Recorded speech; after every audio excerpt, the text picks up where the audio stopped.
Um, just a reminder of our purpose. Our purpose is to have unity, critical thinking, service, community, and inspiration. And the 40s for 40 is dream, drive, develop, and deliver, which I thought would be fun to include this week. All right. So if any of you guys have any questions or suggestions, feel free to let me know. And if you want to be added to the Skype group where all the information will be sent out, also let me know. And if you have any mentors that you would like to see, give a talk, let me know on that as well. Um, all right, so we'd love to see your faces if you guys could come on camera. Please be sure to stay muted while Anisa is talking, and then also you can hold your questions, like don't just randomly come on mic, but you can put stuff in text chat and then raise your hand, and then yeah. All right, so welcoming our 16th guest. She is a Ph.D. in strategy consultant on development and global health, and she's a current COVID-19 advisor for the United Nations Development Program, and she will be talking about the imposter syndrome and the art of getting over yourself, which is a super exciting topic.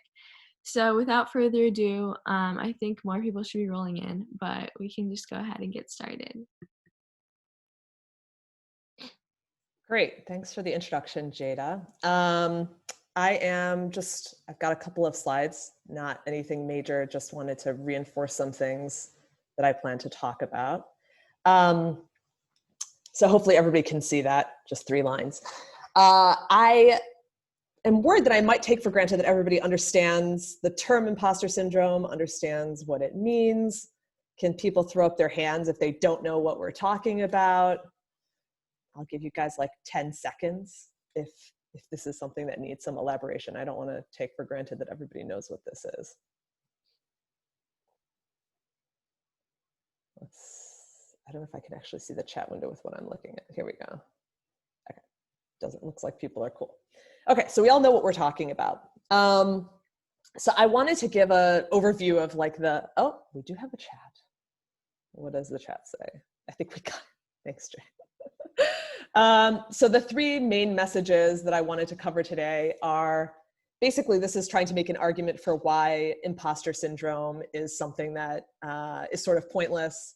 Not only is it pointless, but it's actually potentially harmful to yourself and others. And actually getting over your imposter syndrome can potentially have positive social benefit and even transformative effects. So the first line, don't be a jerk. Succumbing to imposter syndrome isn't just bad for you, it's bad for others. So I'm going to talk a little bit about where my journey with imposter syndrome started. I feel like I'm beeping. Does anybody hear some beeping? Okay. And it actually started in as early as junior high for me. And as Jada will know, Jada's my niece, by the way, in case that wasn't clear. So we know each other's families quite well. And my early childhood was a bit unusual. We lived in Grenada, which is this island in the Southern Caribbean. So some of my early childhood experiences were a bit different from my peers. And I felt like I didn't really fit in a lot of ways. And I didn't have as many friends as I would like to have. And I just didn't feel popular and accepted and all of those things that people are really concerned about when they're adolescents. So it was kind of traumatic, feeling like, okay, the way that I am, the way that I want to be in the world isn't getting me what I want with respect to my social interactions with others. I'm not, popular. I'm not winning the kinds of friendships that I would like to win on the basis of who I am.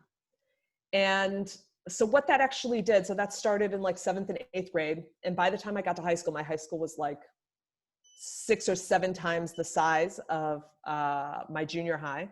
And I said, okay, high school is going to be my opportunity to actually intentionally practice imposterdom. So I said, okay, the person that I was before wasn't working for me. I'm going to dedicate the next 4 years in this much bigger pool of people where people don't really know me, don't know my background, to try out being an imposter, intentionally trying to mimic other people because I think it'll make me more popular and I think I'll be happier overall.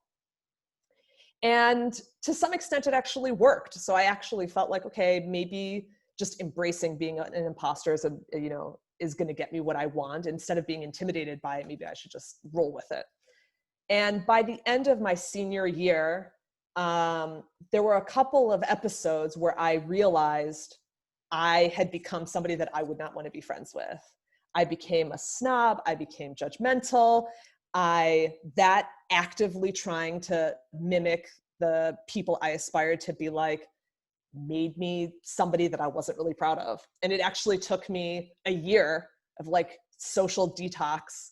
I took a gap year between high school and college, and it was basically motivated by this. So actively, intentionally practicing imposter syndrome is not a good thing. So that's my own personal story. And I would say the other people that I've witnessed who suffer from imposter syndrome, the impacts can be similar, if not greater, as you move along in your career and you have access to more power and more authority over other people.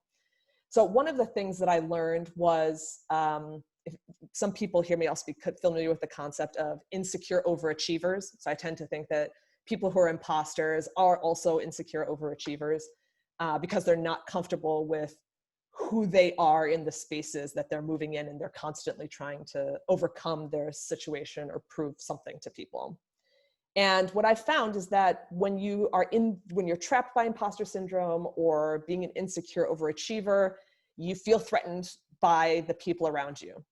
And when that happens, it influences how you interact with them. It doesn't just influence how you feel about yourself, but you actually intentionally try to kind of squash people so they don't outshine you, or so that you don't feel like they cast more light and draw more attention to the ways in which you feel inadequate. And in a lot of ways, you may start to barricade yourself and assert why you deserve to be somewhere and try to reinforce constantly that you deserve something and you have the rights to certain things, and maybe deny those rights and that access to others, and trying to justify to yourself maybe why you belong and why others don't. And as you guys progress in your careers, even just making the transition to university, you might actually find, I found there were two categories of people, and I could sort of tell, okay, who are the people who are chronic sufferers of imposter syndrome? And they were the people that when someone said, hey, you should call up this person, get their advice, they've had professional experiences that might be interesting for you. They were the ones who said, oh, what's your background? Yeah, I don't know. You really need to stick at it for another 5 or 6 years before we should even be talking about whether the kind of thing that I do would be an option for you. So there are a lot of people who tried to act like these gatekeepers, who seem to be, really try to treat where they were as this kind of protected space that wasn't really available to everyone. And I would find that I talked to people who sometimes were senior to the people who I just spoken to, like the first category, who were very encouraging, who acted like, the space is open for everybody, would actively be committed to trying to help and find opportunities to support you, and kind of welcoming more people into the fold and saying, we need everyone. And it was really clear to me, okay, those people are not insecure about their position. They're not insecure about bringing more people in. And my guess is that they also don't suffer from imposter syndrome because they're not insecure about their position in their world. So the imposter syndrome thing can make you a bit of a jerk. The other thing that I should note is I have found, and we'll talk a little bit more about the dynamics that I just described, where people try to kind of barricade themselves and feel justified in their positions and kind of don't want to make everybody feel like they belong. The truth is, the people that I've met where I initially felt a sense of imposter syndrome because of what they'd achieved in their careers, because of the kind of recognition they received, when I really had opportunities to spend time and engage with those people, they weren't actually that impressive. And you realize after some point, once you're willing to question the validity of the system that says these people are, deserve admiration, you realize that most people that you're going to meet are just not that impressive. Hate to burst your bubble, because I know a lot of you probably have access to very impressive, very accomplished people. But I'm quite sure that you will find, after interacting with them, attempting to learn from them, that they're not these kinds of otherworldly, brilliant geniuses that you may have built them up to be originally. And now these days, who are the people who actually impress me? I would say there's only one person who I really had put on a pedestal, who I was really eager to meet, who actually managed to deliver and actually managed to impress. And it had everything to do with the fact that when meeting him, he didn't really assume some kind of distance between me and him. I was a student and he'd already had this established career. People had written books about him. He was actually being considered for one of the top government positions in our field at the time. And when I met him, he was anxious to know why I was interested in the field. He was interested in me and what my passions and what my motivations were, and embraced me in some ways as like a colleague already. And I think that seeing the contrast between these kinds of people and the people who are just really seething with insecurity shows how dangerous this phenomenon can be, that it's not really just limiting yourself. It actually has implications for the people around you, and actually has implications for how well these kinds of your professional field can even progress. And if you're open and inclusive and you feel like everybody has something to contribute and their contributions don't threaten yours, I think it becomes very clear what kind of toxic work environments don't do that, and the kinds of open and encouraging ones where people thrive do that. So then that brings me to my next point, which is it's not all in your head. People get their power from you feeling like an imposter. So I'm going to talk about a little story, which for me was sort of the height of what should have been an intense imposter moment. I don't know how many of you have heard of the Aspen Institute, but it's based in Aspen, Colorado. And the original idea was to create a space and a curriculum where people could try to enlighten power. So could you get, the captains of industry and people in positions of power in government together in the Rockies and have them sit and study philosophy and become enlightened? And that's sort of the gist of the Aspen Institute. And I had a client who was a fellow of the Aspen Institute, and he invited me to come meet him and some people that he wanted me to meet and consult with as part of the work that I was doing on the last day of the Aspen Institute, which is over the summer. And this was 5 years ago, 2015. And so as you might guess, we're now in 2020. If you can imagine what was going on in 2015, this was actually the primary season for the 2016 election. So just to give a little bit of context. So the last day, there's a luncheon, and they invite a special guest for like not quite a panel discussion, like a sit down over lunch. They have an interviewer and a special guest. And the special guest at that luncheon was somebody named David Brooks.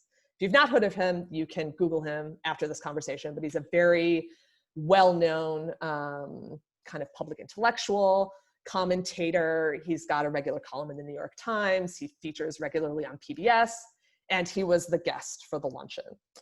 And he had made his career up until that point doing more or less a conservative commentator. But he comments on all sorts of things, public morality and values and all sorts of things. And someone asked him, I should also mention, so if you can imagine the concept behind the Aspen Institute, the kinds of people that were attending this luncheon. I think at my table, there was a cousin of the Bush family. There was somebody who was like from the executive level at Coca-Cola.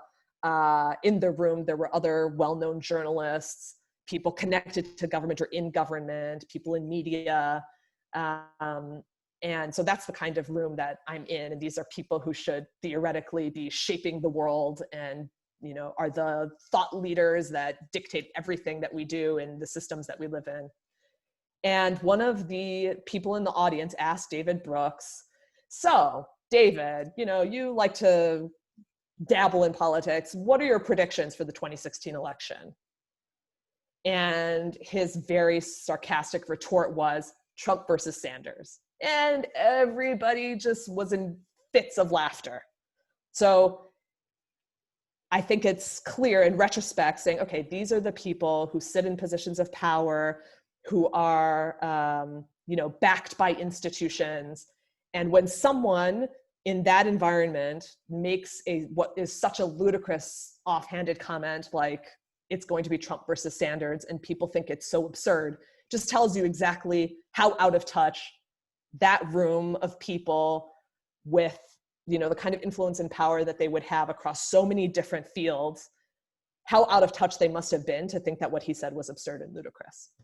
And recognizing that, so for me, that experience was actually the basis for this idea that imposter syndrome is irrational. And what is it that we're intimidated by? Who is it that we're trying to impress? Or who is it that we're supposedly impressed by? And, it really broke this assumption that I had that the world is being shaped by some group of brilliant people who really know what's going on. And it made me realize, okay, there are people who are in positions of power, which means they do have real influence, but that power just tends to be backed by wealth and established norms and structures of power that already exist. So you just happen to be well placed to have influence because you've got, the infrastructure of consolidated, established wealth and power behind you. It's not because you're particularly brilliant and you know what you're doing and you're really clued in and, you should be in positions like that. So that really, those kinds of experiences, that was the most dramatic that I'd had, where it was clear, okay, these people have no clue what they're doing. And I think we're seeing evidence of that people are starting to pick up on this idea that, okay, these people at the top who, by their assertion, we should be intimidated by, we should be impressed by, we should respect, don't really have a clue what they're doing. They don't know what's going on. They don't have a clue what they're doing. And we're seeing that like the world and the systems and institutions around us are starting to suffer for it. They're crumbling and people are waking up to it. So I think one of the challenges here is these kinds of institutions create the dynamics that you see in the form of imposter syndrome in order to maintain the illusion that they deserve deference and respect. That's actually an active, intentional social phenomenon that's taking place. And I'll give you an example. So after high school, went to college. After college, I decided to get a Ph.D. in sustainable development. And I decided to go to a program. So for those of you who don't know what sustainable development is, it is the way you might think about it is how do we advance the health, the education, the livelihoods of people around the world, and within the context of environmental challenges like climate change, biodiversity loss, things like that. And I decided to go to a program that was designed by economists. So there's a lot of programs that study development. You can kind of go learn with people who've got a human rights angle. You can go learn from people who kind of take a political science approach. But I intentionally chose to go to a program designed by economists because I actually found that within this environment of development, everybody just listened to what economists had to say. And it didn't always make sense to me. And I said, okay, either I don't really understand what they're saying, or they figured out how to just intimidate the hell out of everybody else, that everybody shuts up whenever an economist opens their mouth and says the way they think it is. And it turned out that this was a discipline that had intentionally overcomplicated itself. I mean, this is my opinion about economics. And really tried to create a space where people think and talk about things that's inaccessible to others. And it's like that by design because it gives value and prestige to economics as a discipline. But it means that you're advising governments, you're shaping policy, you're shaping the direction of the world in a way that other people can't fully understand, can't fully participate in, and it's like that by design. And so when you look at these kinds of institutions, these schools of thought, they position themselves in these ways that breed things like imposter syndrome. And it's part of their power and it's a part of maintaining their power. So this was the point around, it's not all in your head. There are aspects of what you're experiencing that are like that by design. And a lot of these dynamics are there to maintain the systems of power that currently exist. Just looking through my notes. So the other thing is, so I studied economics, and then after that I went to Mckinsey, which is a management consulting firm. When I was in high school, I did not know what Mckinsey was, but McKinsey's actually been in the papers quite a bit recently for a number of scandals in various countries. And they advise the world's most powerful people across global institutions like the World Bank and UN agencies, all levels of the US government, regardless of which party happens to be in power. They started in the private sector. So every major global corporation has engaged McKinsey to help them think about how they should run their business. And I think the reason why I mention that is because when you look at privileged spaces like economics within the environment that I was operating in, or institutions like McKinsey, which wield kind of disproportionate power and influence, the challenge is, or what I would caution you to do, is don't go to these places because you think they know what they're doing. I think they're valuable experiences to have, and I think you really need to learn what is at the core of how the people who have designed the world as it is, what is it that they're thinking, how is it that they've approached the kinds of the worldview that they have that provides the rationale for the kinds of decisions that they've made. But don't go to these places because you think they know what they're doing, because it'll just pour fuel on what's a dumpster fire, frankly. That's not to say that I don't think there's any value that these organizations bring. If anybody here is really passionate about economics or management consulting, we can have that conversation. I do absolutely think they were valuable experiences. I'm glad I did them. I think the challenge is, like I said, assuming that they know what they're doing and that they deserve the kind of influence and power that people grant them. So then shifting gears a little bit, I think to this point around this idea that when you look at the world and what's happening in it and the world that you guys are inheriting, I think it's really clear that the people who have designed the systems as they exist don't really deserve the deference and respect that we tend to grant them. And right now, I would say we have the greatest opportunity to break the dynamics that cause things like imposter syndrome, because like I said, I think there's kind of a collective awakening to the fact that nobody knows what they're doing. And just because you're at the top of an institution that has a lot of power and you therefore have a lot of power doesn't mean that we should be intimidated or impressed by you. And succumbing to imposter syndrome in a weird way is kind of validating the system as it exists by saying, okay, these people know and I don't know. And I should feel inadequate because I don't know. And because the reality is, I think we're all recognizing that most of us don't know. And certainly the people who are in power don't know. So I think instead of feeling inadequate, feeling insecure, having instead a position of healthy skepticism towards people who are in positions of influence and power is much healthier and is appropriate given the needs of the hour. So I think this is then the question when you're confronted, because I know that Jada keeps company with pretty exceptional people. So I suspect that as you're progressing through your academic and professional careers, you are going to encounter people who are at the nexus of influence and power. And the question is, how will you handle that? Are you going to try to seek its validation and its approval and try to assert yourself within that system, thereby validating it? Or are you going to say, I refuse to adopt the standards that these systems would employ in order to decide who's worthy, who's not worthy, who's an imposter, who's not, that you by default would reject those out of hand. And I would encourage you to do the latter. I think it's really key to unpack why is it that you feel like an imposter in certain spaces, and what is the relationship between that and the structures of power that currently exist?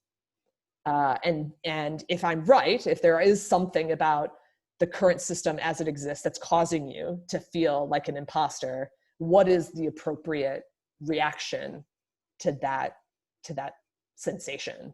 What kind of inclination should you have? Should you in fact feel kind of humbled and meek and lowly, or should you reject that you don't know what you're doing and that you don't belong for some reason? So this takes me into a little bit of a story about how that precise dynamic happened to me in my first year of my PhD. So as a little bit of a background, many of you may have already heard of the field of sustainable development. I finished my PhD 10 years ago. And when I was applying, it was a very new field. My PhD program was the first of its kind in the country. There were not departments of development, international development, development studies in the US. It's a field that had existed in the UK for a while, but it was very new in the US. And I had, through my family experiences, primarily, I would say, through the volunteering experiences that I had also during my gap year, I'd actually had quite a bit of exposure to the field of development. And I knew that among my peers, even though this was becoming like a popular field of study, I knew that I actually had a lot more exposure and experience than the average person applying to a PhD program like mine. So I was excited that there were opportunities, formal opportunities in graduate education for me to study this thing that I was passionate about, that I felt like I knew and had something to contribute to. So like I said, I entered this program that was designed mostly by economists. And in my first year, they had what would be the general curriculum for people who are going to continue in this program, which means it was primarily like an econ curriculum. And I remember the core class that I had, my first semester, was taught by the director of the program, who at the time was considered probably the most important, the most influential thinker, influencer in development. He was a special advisor to the Secretary General of the United Nations. He basically helped, he was like the architect of the global plan around development at the time. He'd published a huge book.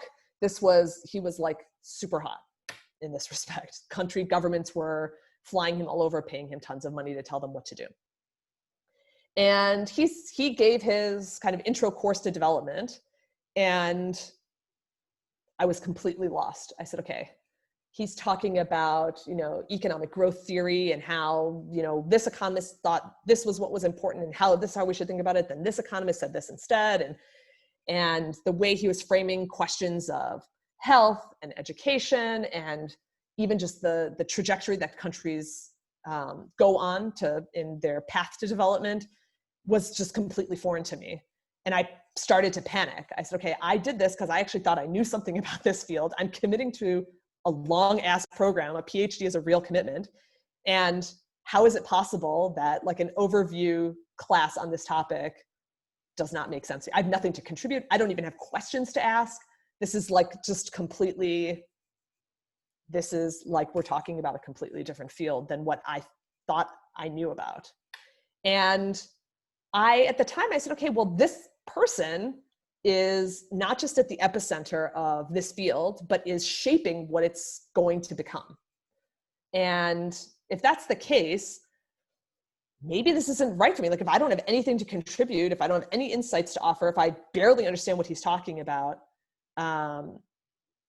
then maybe this isn't right for me, because he's, every country I've ever been to, he's been to 10 times over. Like, what do I know compared to this person?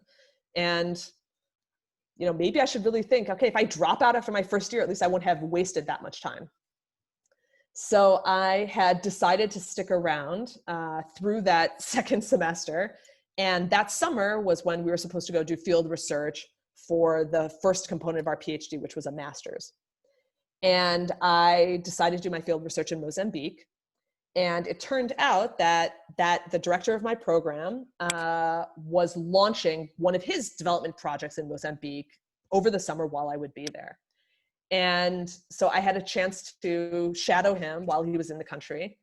And I observed some things. I don't know that it would be interesting for this audience, but suffice it to say, there were things that I saw once, there were boots on the ground and seeing, okay, now that we're not just sitting in the classroom talking about concepts and ideas and theoretically how this thing works and how we should think about it, but actually seeing someone operating in a context on the ground and recognizing very clearly, no, I definitely still have something to contribute here. There are ways that I understand the problems that we're facing and the path that we need to take to rectify these issues. And it became totally clear to me that my alternative approaches, the things that I had to offer that weren't relevant in the classroom, were absolutely needed in a field that is really about dealing with some of the most important, challenging crises that are facing humanity. So just being patient and having enough exposure, I started to recognize, okay, that if I had pulled the trigger too early, I would have missed out on what was a tremendous opportunity for me to contribute in a meaningful way, not just to my field, but to the world. And I think that is one of the kind of critical messages that I want to send is the world needs what it is you uniquely have to contribute.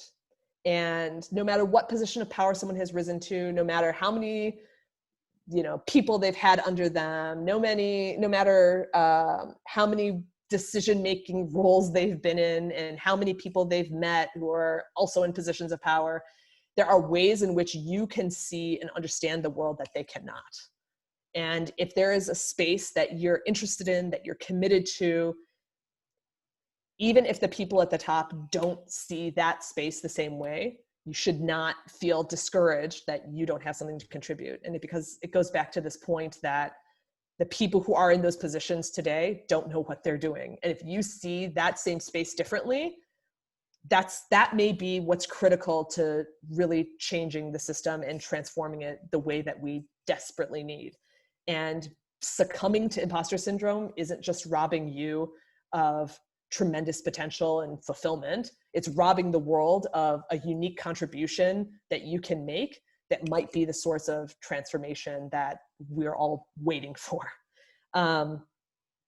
So the key is, don't let these kinds of people make you question what it is you have to offer. It is necessary, it is useful exactly as it is. And I think one of the other things that's critical to remember is, this was my point around why you should be a misfit, is that, do you want to be somebody who is well adapted, well adjusted to what we know is fundamentally a dysfunctional system that that propagates injustice, violence, desperation? We're seeing it come to a head right now. Do you want to be well adjusted to the world that we're in and the path that it's currently going down, or do you want to be a misfit? And I think I'm advocating that, especially folks like you who can figure out where they belong in the system should absolutely resist and be misfits. And it doesn't necessarily mean that you should only operate, or that you have to operate exclusively outside of the system. I think we need people who have seen behind the curtain, so to speak, and are not intimidated, know what's really there, understands the problems that are there, may even be capable of collaborating effectively and working with the people who are behind those curtains. But the key is, you should not aspire to be well adapted. And I think that's one of the things about imposter syndrome. A lot of times I think your sense of imposter syndrome may come from an irrational feeling of inferiority, but it may actually come from a feeling that you are not well adjusted to these ways of thinking, these ways of operating, these ways of being. And overcoming that feeling, I would say, is not a good thing. You should cling to it. You should commit to it. So that's my advocacy there around being a misfit. So I think the last point that I would make is really embracing that sense that you are not well adjusted to a dysfunctional world means that everybody needs to feel like there are spaces that are their intellectual, psychic homes where you feel like you are yourself, where you have the opportunity to contribute what it is you really have to contribute. And if you can't find those spaces, you should absolutely create them, because for sure, there are other people who are going to feel at home in those spaces as well. And we need these alternative spaces to think about things in different ways. I think a great example is Ruth Bader Ginsburg, and actually another ancestor that we've lost, Chadwick Boseman. I think you can see that there are people who resisted the expectations that were placed on them, had to resist the kinds of pigeonholes people wanted to stick them in, but their refusal to submit to this sensation that they were imposters, and instead said, okay, no, this is going to help me define the contribution that I will make and chart new waters, chart new territory, beat a new path. that will lay the groundwork for others who are going to come after, I think it becomes very clear how critical it is for people who don't feel well adapted to the world as it is to listen to that and let that define the path that they decide to go down and the spaces that they choose to make as a result that can create the kinds of environments we need in order to challenge and rethink the kinds of structures that are required in order to address the huge, tremendous, complex challenges that we're facing. So I don't know how we will be able to fundamentally shift and transform the systems in the way that they need to be by sticking to, by respecting and admiring the people who are in positions of influence and power as they exist today. I think there's a hope that people will wake up and will just transform these systems from within. But we're seeing the threshold of crisis rise and rise and rise before institutions are really willing to make the radical changes required to shift the momentum of society in the right direction.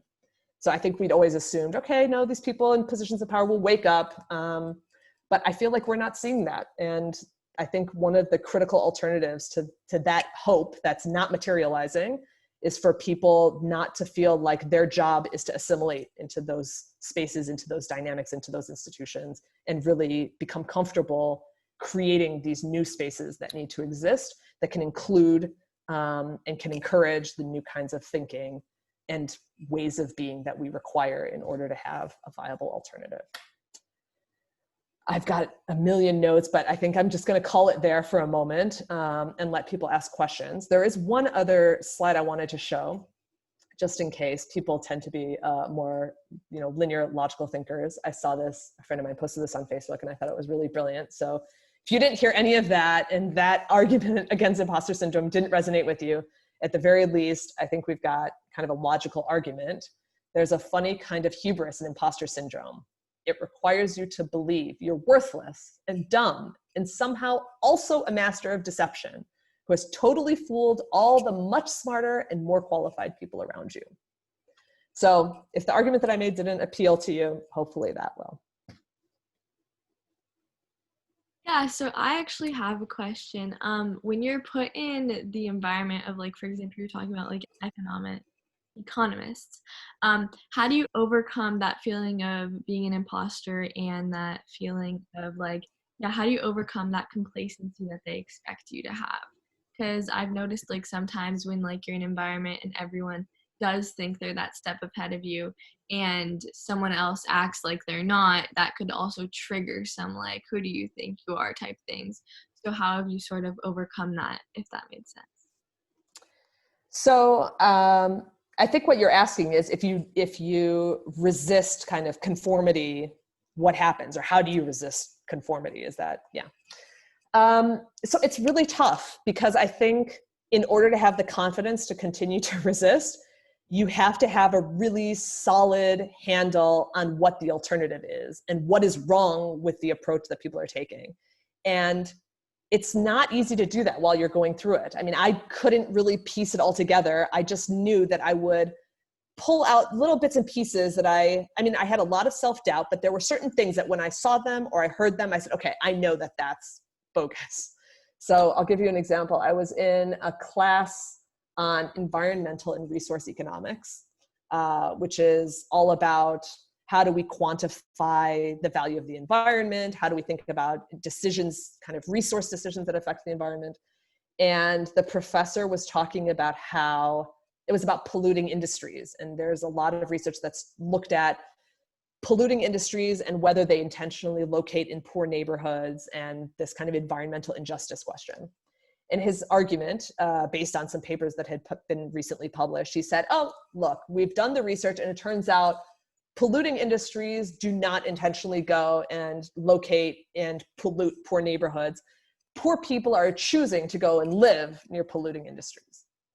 And I just knew that that was like a completely bogus way of looking at the problem. The problem is that there is a coincidence of where poor people live and degraded environment and implications for their health and well-being and their ability to enjoy and benefit from the environment around them. And I remember saying, how can you call that a choice? Like, how do you say that someone chose to live near pollution, potentially toxic? And that's the notion that there's some sort of agency that people are exercising as economic actors is just absurd. And why is it that we would force ourselves to think about these things in these ways? And the conversation went back and forth, back and forth, back and forth. And at some point he said, look, we're economists. We're interested in maximizing the pie. We don't care about how it gets cut up. And when I heard that, I said, well, maybe you don't care about how it gets cut up, but that definitely does not apply to me. And there's certain things that are very stark like that, that when you see them, you're like, okay, I know this is bullshit. Like, this is just not, it helps you to maintain your healthy skepticism that you take with you. So there's times where I would say, I don't really understand this. I can't quite put my finger on what's wrong with this, but I've had enough instances where I know for sure something's wrong. And I can carry that with me and maintain a little bit more confidence that the way people are insisting on looking at something is not quite right. But it does take, I would say, it took me like 8 years before I finally was like, okay, I see what happened there. I can see why the things people are saying are compelling. They seem really smart. They're hard to attack. But I see actually what's wrong with them and how they're rotten at the core. And a lot of it has to do with our assumptions in economics anyway, about reality and human nature and what progress means, what we should aspire to. But it takes a long time to put all of those pieces together. And I think you can see it in our world. You can see the logic of why the world operates the way it does. Why are institutions like this? Why are businesses run like that? There's a logic there. And it's hard to pull out the pieces that you're like, okay, these are the rotten pieces that make the whole thing not viable. But yeah, it's hard to know that from the outset for sure. But I would say the moment that you see something, you're like, okay, that I know for sure is wrong. That's like unambiguous for me. You hold on to that and let it give you the confidence you need that maybe these things also exist elsewhere that you can't quite put your finger on. That was a really long ass answer to your question. Yeah, that was great. If anyone has any questions, you guys can hop on mic or raise your hand, or put it in text chat, whatever. I actually would love to open it up a little bit. I'm curious, what are the kinds of dynamics people have faced where they most feel like an imposter? Is it driven by meeting somebody who's very impressive and intimidating? Does it tend to be driven by your peers? What are your triggers? What tend to be your triggers for feeling like an imposter?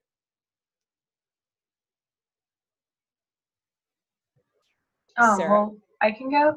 I would say that, I don't know, at least for like me and what I've talked to with other friends, it's like very much peer driven, like especially here at OHS where, you know, like there are so many like talented kids and it seems like everybody like, you know, has like they're amazing at this sport or they're this like super talented musician or they, you know, like are this like genius in math or, you know, just something like that.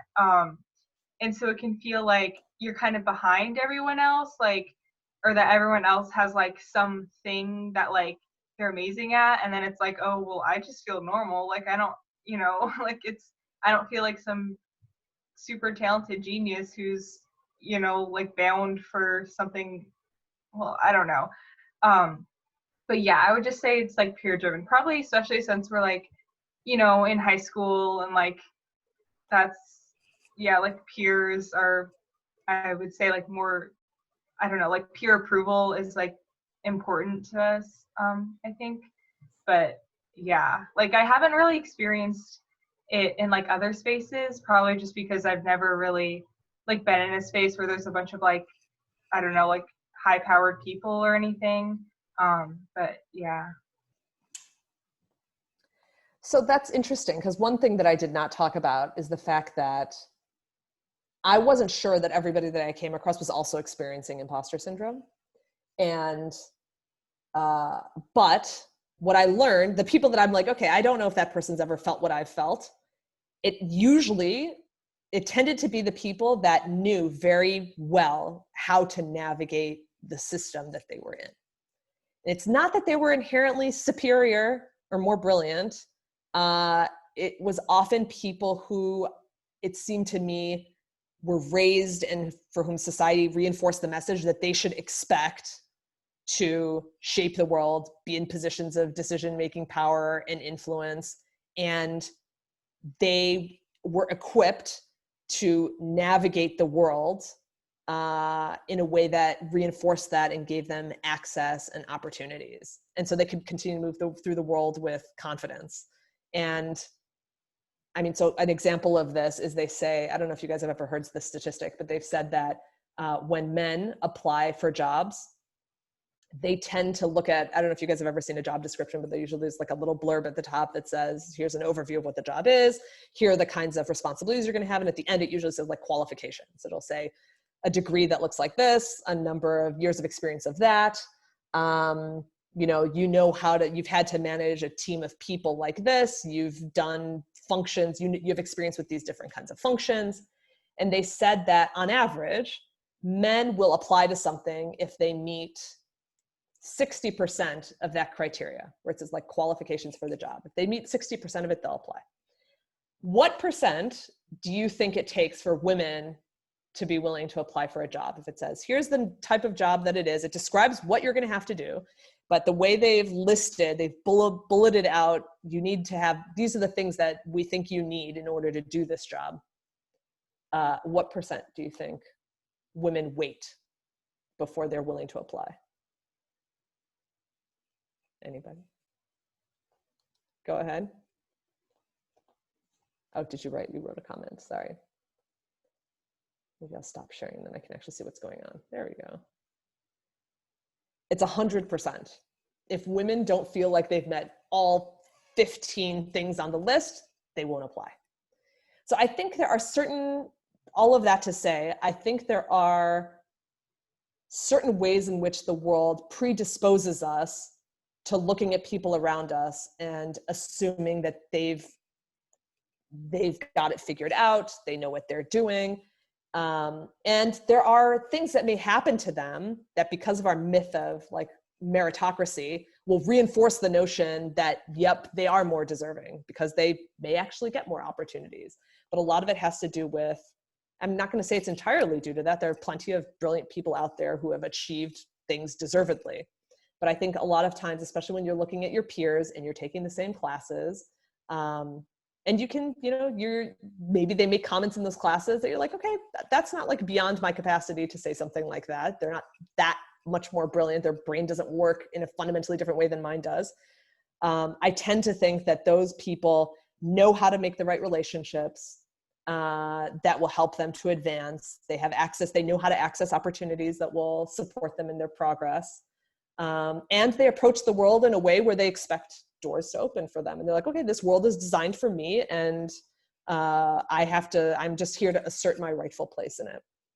So unfortunately, I do think that some people are likely to have that additional hurdle, assuming that they've got to prove themselves. I think a lot of people don't think they have to prove themselves. They just need to walk through, and go through the doors that should be open for them. And I think a lot of other people are predisposed to feeling like, I'm not sure.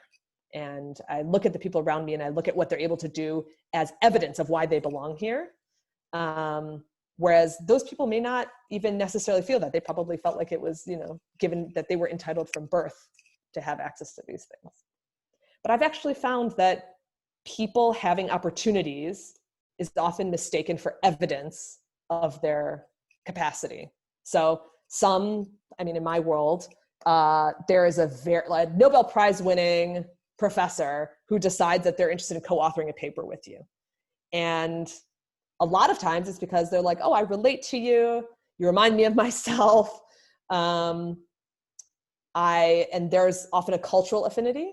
But the moment somebody like that chooses to do something that seems dramatic with a peer of yours, that's used as evidence that that person is capable, that person is deserving, and you're not. So their ability to acquire certain goodies like that makes them seem like they're more competent or smarter, is often misleading. I know you were talking about playing instruments and things like that. I would say that people have different aptitudes, and there are a lot of the skills that we need in our immediate future, not just like 20 years from now, but like now, are not things that we've named. They are talents and skills that we desperately need, but we've never carved them out and said, this is an area of expertise and we're going to name it. And there, that way, you know, okay, fine, maybe I'm not like I'm not in a symphony and, you know, I can play a violin solo, but I can do this thing that's desperately needed and is worth valuing, but nobody's defined it yet and nobody's named it. So I don't realize that I actually have this unbelievable, that I'm a prodigy in X. So just the whole point is the way the world has chosen to value things in the past should not be an indicator for what's required now and into the future. So don't assume that you have sort of scored everybody accurately based on what the world actually needs, which is what I think, I mean, I guess maybe that's the bottom line of this whole thing is we should reject society's assessments of what's good, what's valuable, and instead embrace, okay, what is it the world actually needs? Because I think the assumption is what's good and what's valuable is the same thing as what the world needs. And I think we're seeing that actually those two things are becoming more and more divorced. It's clear that they are not the same thing. That's a long question, answer to your question too. I hope it was helpful. I've talked a lot. I should have made this more interactive. I should have asked more questions. I'm curious how many of you guys would call yourselves insecure overachievers?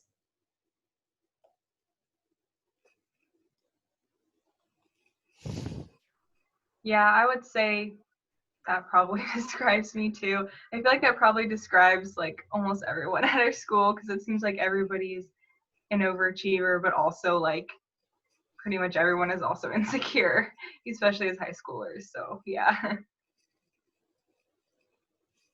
Interesting. So there is another topic that I kind of wanted to think about because of the environment you guys are in, the little bit that I know about your curriculum. I wanted to talk a little bit about this obsession with disruption and disruptors and tech. And there is an assumption that people who can label what they're doing as disruptive fit the criteria of what I've been talking about. And I would actually assert that they don't. And I think we can see with things like, even things that have benefited, have benefited us in our lives, have made our lives more convenient. I actually think if you look at things like Facebook, I think is really an obvious one. In a lot of ways, technology and people that are technologies we consider disruptive or entrepreneurs that we consider to have contributed something really important and disruptive have actually just accelerated a lot of the problems that we've had and have made them more efficient by making them technology enabled. So this idea that those people deserve respect and they've got it figured out, I think we need to be really careful about that. That I wouldn't necessarily call what they've done disruptive. I would call it, like an accelerant. They've poured lighter fluid on the problem. So that's just wanted to point that out, because I think we assume that if something is technology enabled, it will necessarily break things that need to break, and it will necessarily build things that need to be built. And I don't think that that's always true. And I think we can see it now. We can see how dangerous a lot of these things are because they're just accelerating the problems that already exist. They're not really new solutions. So I just wanted to put that out there because I think there's a tendency to feel like the answer is in these spaces. And you still need actually radical, different thinkers in those spaces. So don't be intimidated. It's hard though. This is all about power. Imposter syndrome would not exist without power. And I think that's really what it's about. You are reacting to what you perceive to be influence and power. Whether it's that you think that your peers are destined for it, or, impressive people with impressive names possess it and you should be intimidated by them. Don't forget that this is all about power. And we've seen that the way power is currently structured and the way it operates in society is not just dysfunctional, but is harmful and won't serve us, won't take us where we need to go. And validating it and buying into it by saying, yes, I should feel inferior. Yes, I should feel powerless. Yes, I should feel intimidated, is not just doing yourself a disservice. It's actually reinforcing the problem. I hope you guys buy what I'm saying. I know it's hard maybe, but love yourself and you can change the world. Yeah, that was a fantastic talk. Really, really helpful. I know since there's a school-wide assembly right now, I think Oh, shoot. yeah, so some people couldn't have come, but sorry. But it was a really great talk, and I know people will be able to watch it on YouTube. So thank you so much, Auntie Anisa. This was amazing, and I really appreciate it. Great. Thanks, everybody. Best of luck. Bye, guys.